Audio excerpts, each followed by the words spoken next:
same happened in Bangladesh when Mujibur Rahman, very pro-Soviet leftist, was assassinated by his own Marxist-Leninist military comrades.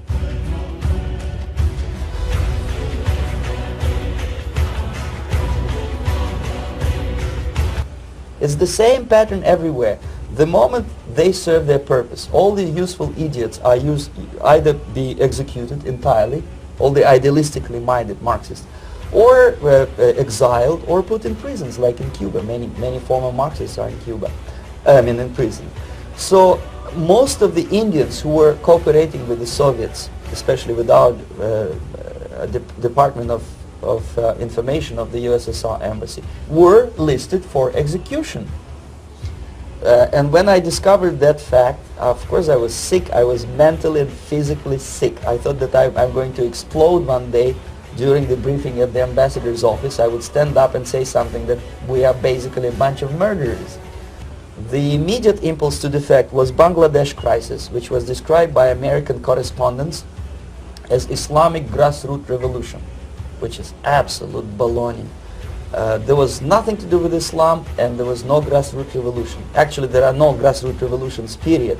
Any revolution is a byproduct of a highly organized group of conscientious and professional organizers, but has nothing to do with grassroots. In Bangladesh, it was nothing with grassroots. Most of the Awami League party members, Awami League means People's Party, were trained in Moscow in the High Party School. Most of the Mukti Fauj leaders, they were trained at Lumumba University and various centers of the KGB in Simferopol, in Crimea, and in Tashkent. So when I saw that Indian territory is being used as a jumping board to destroy East Pakistan, I saw myself thousands of so-called students traveling through India to East Pakistan, through the territory of India, and Indian government pretended not to see what's going on. They knew perfectly well, the Indian police knew it, the intelligence department of the Indian government knew it, the KGB of course knew it, and the CIA knew it. Anyway, so East Pakistan was doomed. One of my colleagues in the Soviet consulate in Calcutta, when he was dead drunk, he ventured into the basement to relieve himself, and he found big boxes which said printed matter to Dhaka University. Dhaka is the capital of East Pakistan.